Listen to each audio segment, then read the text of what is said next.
So there's this new 8-year contraceptive that's been released by Bill Nene. And while the new Namibian president, a female president, by the way, rejected it outright, we've been told that Kenya will be quickly testing it. I don't know how many, billions of shillings they got from Billy to give this to their women. And, these guys and the societies that Billy belongs to are part of the New World Order that believes in the depopulation agenda. And that will never, ever work because we don't give birth to bodies. It's souls that are coming in. And that's something they haven't realized. Because ever since they started this thing of trying to reduce the numbers of Kenyans and Africans in general, the numbers have just been steadily increasing. But there's actually a population crisis in Europe and in like Japan, where the numbers are actually decreasing and it's a minus population growth. It's because we ain't giving birth to bodies. We are actually portals for souls. Hi guys, and welcome back to the Traore Army. I kind of changed my background a little bit because all my videos that I posted before, and some of them I haven't even posted, has been so blurry. My face was like kind of, I don't know. Anyway, the whole thing is to listen to what I'm saying more than looking at my pretty face, right? I always say no one can give you a compliment, so sometimes you have to compliment yourself. I always say that I am beautiful. I have beautiful pitch black African hair. I have beautiful legs, and yeah, it's good to be proud of your own skin. I have a beautiful skin in the middle. Most black people actually bleach their skin to look like me, and most white people go into the sun to kind of tan their skin to actually look like me. So I am definitely proud to be in my own skin, although the advice to black people is that your skin is actually much more beautiful than mine. It can take the heat of the sun. I always say that if I was going to be born again and I can choose my own skin, I definitely, without a shadow of a doubt, want to have the Sudanese skin. Look at those people. Sometimes they probably wonder why I'm looking at them like that. They have the most beautiful, smooth skin that I've ever seen. Most of them don't have this thing of like they're struggling with pimples and whatever you call it, and acne and so on. Anyway, coming back to what our video is going to be today. Today we are going to talk about the Queen herself. And I think you might wonder, the Queen of Sheba, or what am I talking about? No, we are actually not talking about the Queen of Sheba. We are talking about the only female president right now who's making headlines for all the right reasons. I'm obviously not talking about the president of Tanzania, who's the other female president, who's making headlines for all the wrong reasons. Anyway, before we even go into the video, please do subscribe. Anyway, let's get into the video. My name is Jehovah.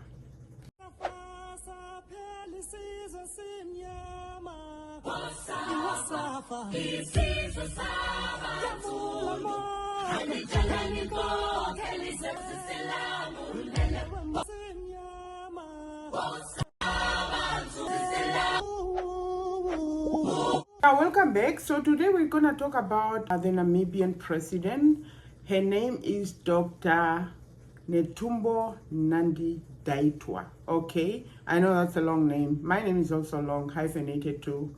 Jehovah Keshipere Kombo. Anyway, let's go into the video, because this video is important because the Namibian president, to be quite honest, I'm proudly Namibian, and honestly speaking, I feel like most of the other presidents, they might not have been Western puppets completely compared to some other nation. When we look at, for example, Burkina Faso, Mali, Niger, and all those Western African countries that experience coup, our constitution is not made the way those countries that I mentioned are made.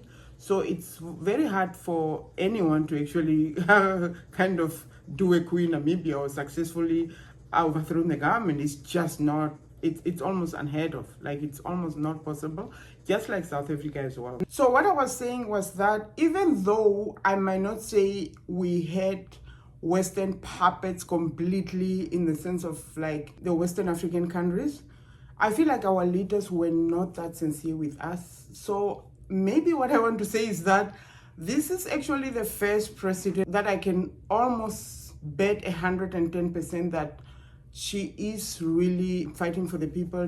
Her heart is at the right place. And I'm not saying she's perfect. Obviously, everybody has like mistakes and so on, but she's really trying. I know in the last administration of our government, public schools were made free, but in the sense of free, the books and all the other things that you had to purchase was very expensive. So it almost make it impossible to still feel like the schools are free. Now let's talk about Netumbo Nandi-Ndaitwah. She came into power. As soon as she came into power, she changed a lot of things, like insanely. And I know there were a lot of backlash. I'm gonna start with what she changed, but I also want to tell you what she just did recently. And I think I need to probably start with that. So Bill Gates is introducing this thing where you have a contraception that is going to prevent you from having children for 8 years. Like, that's insane. What? Why do I have to not want to have children for 8 years? Like, why is it that long? I mean, keep me temporarily for 3 months, keep me temporarily for 1 month, but 8 years? Like, what the heck? Like, that is already for me suspicious. I feel like African countries that accept, Kenya is one of them. And obviously we know that Ruto is a puppet. I mean, literally, even the Kenyans themselves knows. I'm going to actually put a video, and let me probably go ahead and put that video. Bill Gates' obsession with controlling the womb of Africa is getting tiring. And at this point in time, I think this man needs to be tortured to death or something. Yeah, I'm inciting violence against Bill Gates. So what? He has done more atrocious things to human beings in the name of science and medicine than anyone can ever fathom. So what? I want his head on a pike. Bite me. Bill Gates Foundation is set to launch the world's first contraceptive that will prevent pregnancy for 8 years in Kenya. Yo, William Ruto is a white monopoly stooge that will sell out his people to enrich himself. I mean, at this point, I don't even think it makes sense to have such an idiot as a leader. The fact that he's still president after his sellout movements like housing that imbecile house slave Michael Langley or increasing taxes, knowing very well the economy is not doing well, trying to rob your people to enrich yourself. Or how about going to the Pope's funeral where you were bypassed by Europeans and treated like a third-class citizen, and he's still president? No, it's either he has the country hostage or he's using witchcraft to cause population fatigue, because him as a leader, it does not make sense. Meanwhile, the president of Namibia, Her Excellency, the realest of them all, Netumbo Nandi-Ndaitwah, has rejected a proposal from the Gates Foundation to conduct trials of a hormonal intrauterine device designed to prevent pregnancy up to 8 years in Namibia. It's this the pill that prevents pregnancy for 8 years that Kenya just accepted. Namibia has rejected that trial. Now, in her statement, she says that Namibia is a nation with a modest population of over 3 million. And if any country should consider measures to curb the population, it should be the United States, with a population of over 350 million people.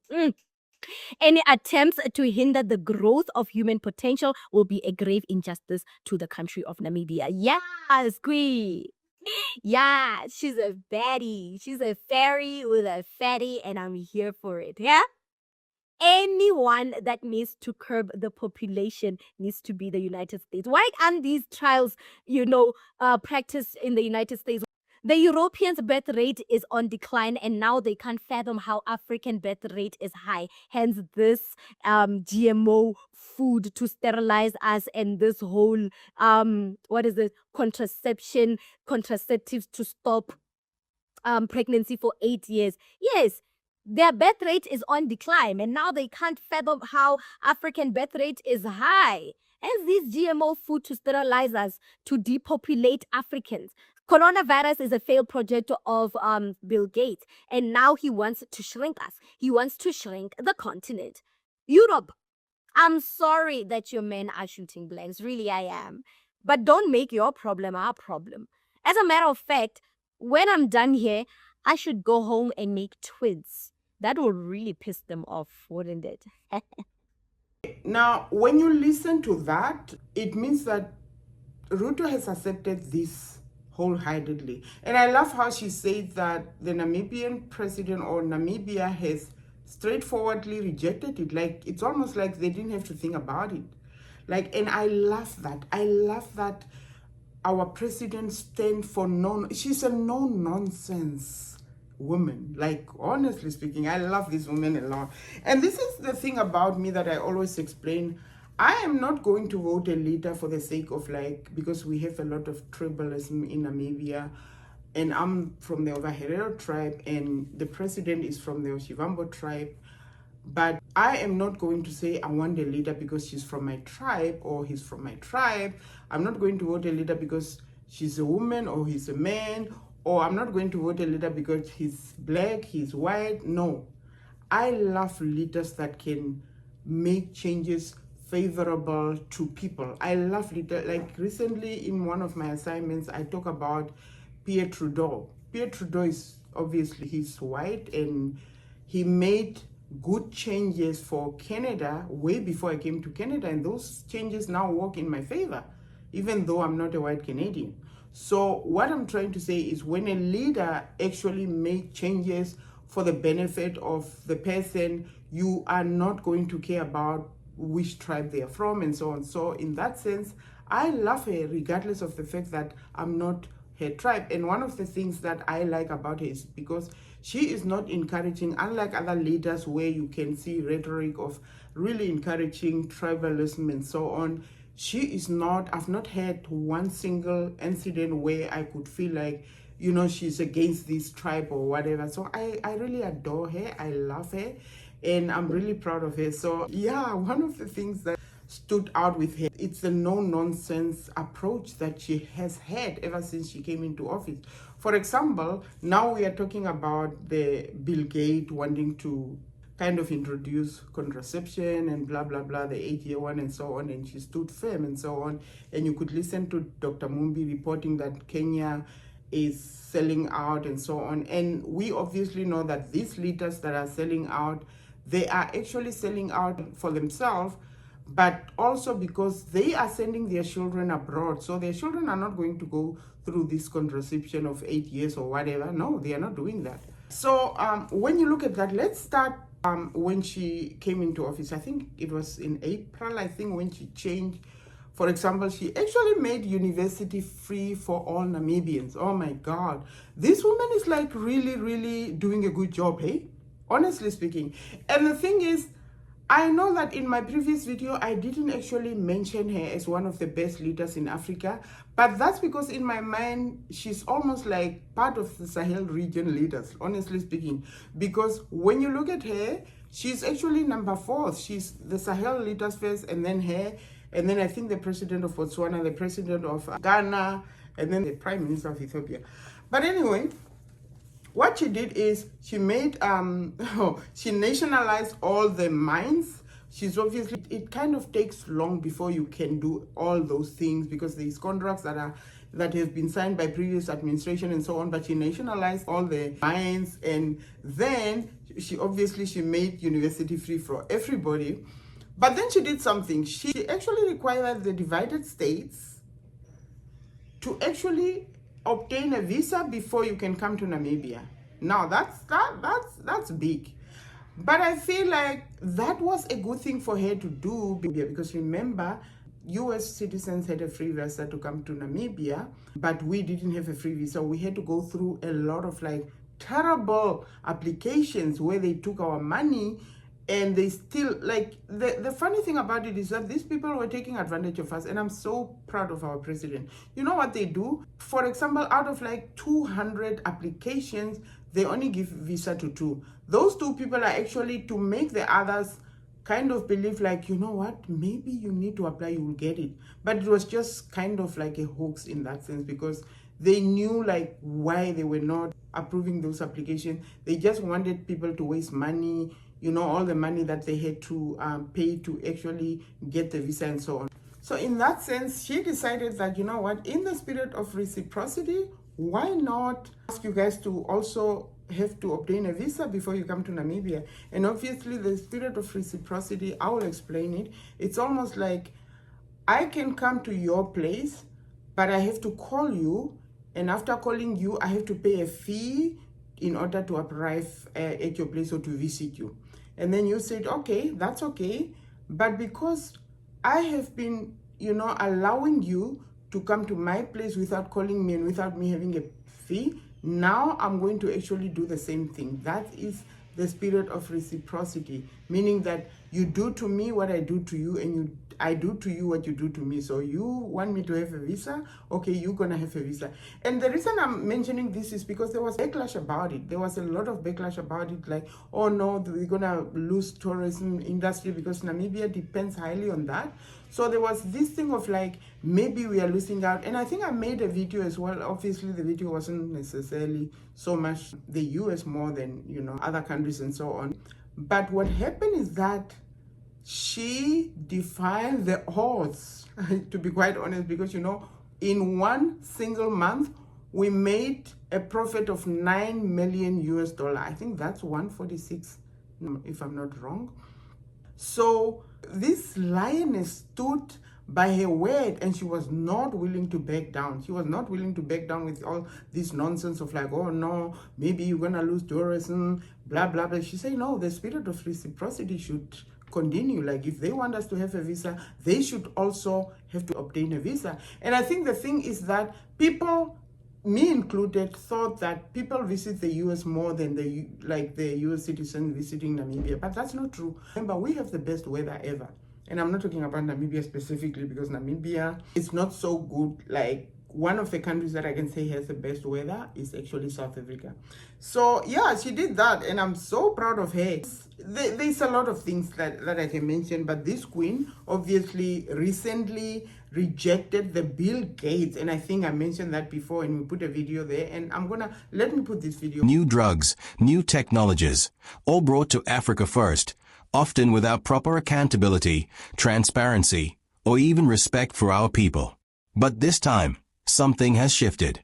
This time, Africa did not bow its head. Namibia's president, Her Excellency Netumbo Nandi-Ndaitwah, stood firm, rejected the proposal, and declared to the world, enough is enough. Africa is not your guinea pig. The Bill and Melinda Gates Foundation had come forward with a plan. They wanted to conduct trials of a hormonal intrauterine device, an IUD, that could prevent pregnancy for up to 8 years. At first glance, some may call it science, others may call it innovation, but let's pause for a moment. Why Africa? Why Namibia? Why is it always here that the so-called trials must happen? Why is it that when a new drug, a new vaccine, a new birth control method is created, Africa is the first destination for experiments? Are we not human beings like them? Do we not have dignity, families, and rights like every other nation on earth? Why must Africa always be the laboratory? President Nandi-Ndaitwah asked a question that cut to the heart of this matter. She said Namibia has just over 3 million people. If the issue is about population growth, why should the experiment not be done in the United States, a country with over 347 million people? If the West claims to care about humanity, why not begin with themselves? Why not use their own population, their own daughters, their own families, their own people as test subjects? Why must they always look across the ocean and say, Africa will do it? Africa is available? This decision from Namibia was not just political. It was moral. It was spiritual. It was about dignity. The president said it clearly, life is sacred, and the command to multiply and fill the earth is not to be mocked. She refused to allow Namibia's women to be treated like test subjects, like numbers in a laboratory chart. And make no mistake, this was not a small decision. Rejecting such a proposal comes at a cost. Aid can be withdrawn. Promises of investment can vanish. Pressure from the so-called international community can mount. But still, Namibia's president stood firm. She said Namibia will not compromise on its principles. Namibia will not bow to pressure. Now, let us think deeply about this. Why would the Bill and Melinda Gates Foundation not conduct these trials in America, in Europe, or even in Asia? Why Africa? Is it because they think our governments are weak? Is it because they think our people are desperate? Is it because they think we can be bought with aid money and promises of development? When you listen to that, I feel like that's the whole truth. We have always been the center of testing. Like every single thing that comes out, it has to be tested on us. I mean, we are 3 million, for crying out loud. Why do you want to test that on us? Why do you want to prevent 3 million people from becoming more? This is our country. Why can you test it in the divided states? Because you guys are how many? 34 million, did I hear that correctly? So why are you wanting us to not have children? We want children. Remember, African women have been having children. My mother had 7 children. Yet, African women has never had children because they are being paid to have children. Because in these countries, actually, the government do pay you. So sometimes you are encouraged because you get money for the child. At least that helps you with the everyday living. But in Namibia, we don't, it's only now that at least they kind of have a fee where they give you like how much, but it's not even money to raise a child. So our African women love children. They want to be mothers. They don't believe in cutting it off. They believe in, being able to multiply, as God said. And that's exactly what she said. She said exactly that. She said, we are not going to allow our women to be a testing ground for things that are so immoral. No, my God, I really, really am so proudly Namibian. I'm proud of this queen, and I'm just like, this is the thing. Don't want somebody to be in power because they are from your tribe. Like I said, she's not from my tribe, and I love her. I adore her. And even after her, the one person that I love is actually not from my tribe. It's Amushelelo. Amushelelo is a young man who fights for the rights of the weak, who fights for the rights of the poor. I love that young man. He is my favorite kind of leader anytime. I actually compare him to Traore. Like, he's no different from Traore. It's only, like I said, our constitution is so different that there will be no opportunity for a leader like that to be able to take over and be able to kind of, put the laws and the legislation that will benefit the citizens. But right now we are happy, we are celebrating because we have such a leader. So, but in the long run, after maybe 8 years, I pray that Amushelelo in Namibia and Malema in South Africa will be able to take over. I will be so happy. Anyway, from me, Jehovah, bye guys, and take care. More about this queen, not the Queen of Sheba, the Queen of Namibia, on the next video. Take care, bye. Isizwe saba,